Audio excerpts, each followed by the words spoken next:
ఈరోజు భలే మంచి అల్లరి చేశాను. బర్డ్ ఫీడర్ తయారు చేశాను. ఇదేంటా అన్నీ ఇలా ఉన్నాయనుకుంటున్నారా? ఇది ఒక ప్లాస్టిక్ మూత, ఇది ఒక వాటర్ బాటిల్ మూత.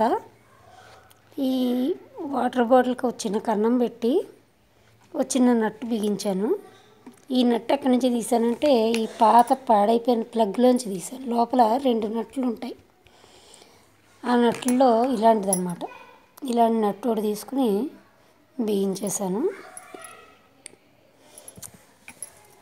ఈ బాటిల్కి ఏమో ఇటు నుంచి అటు కన్నం పెట్టి దండెం తాడు ఒక చిన్న ముక్క తీసుకుని ఇలాగా ఇటు నుంచి అటు కన్నం పెట్టి ఒక ట్విస్ట్ చేసి చిన్న హుక్ లాగా, అంటే ఇలాగ తగిలించడానికి, ఇదేమో తగిలించడానికి ఏ దండానికో బాల్కనీలోనో తగిలించడానికి అలా 2 కన్నాలు పెట్టి ఇటు నుంచి అటుకి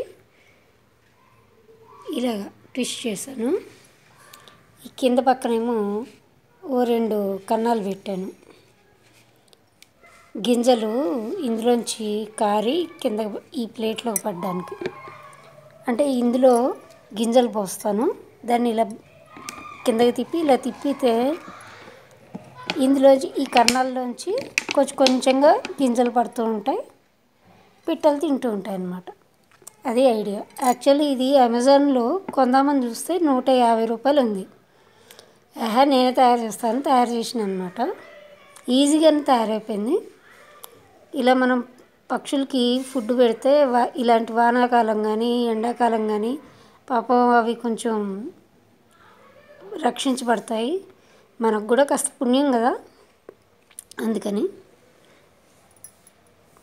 ఇప్పుడు దీంట్లో మనం పుచ్చిపోయిన బియ్యము, ఇలా పురుగులు పట్టిన మినపప్పు, శనగపప్పు అలాంటివి ఉంటాయి కదా, పెసరపప్పు అలాంటివి నింపి మనం ఏం బయట నుంచి కొనుక్కురాక్కర్లా. సూజీ రవ్వకు అప్పుడప్పుడు పురుగులు పడతాయి, అది ఇందులో పోస్తాయి, అవేవో తిని బతుకుతాయి అన్నమాట.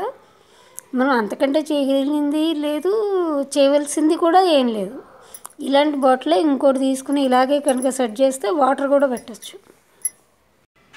ఇప్పుడు ఇలా ఫిక్స్ చేసిన తర్వాత ఇలా వేలాడి తీసాను. నా దగ్గర కాస్త పుచ్చిపోయిన మినపప్పు ఉంటే పోసి ఇలా పెట్టాను.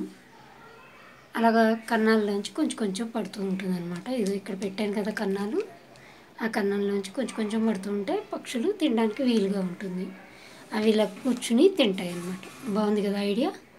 కుదిరితే మీరు తయారు చేయండి. ఈ మాత్రం వస్తువులు మన ఇళ్ళల్లో ఉంటూనే ఉంటాయి. ఈ ప్లేట్ కోసమే అనుకుంటే పెద్ద ప్రాబ్లం ఏం లేదు. మనం టిఫిన్లు అవి తెప్పించుకున్నప్పుడు చిన్న బాక్సులు వస్తాయి కదా, వాటితో కూడా ఇలా చేసేసుకోవచ్చు. ఈజీ. రేపటి నుంచి చూద్దాం పక్షులు ఎలా తింటాయి, ఏం తింటాయా లేదా చూద్దాం.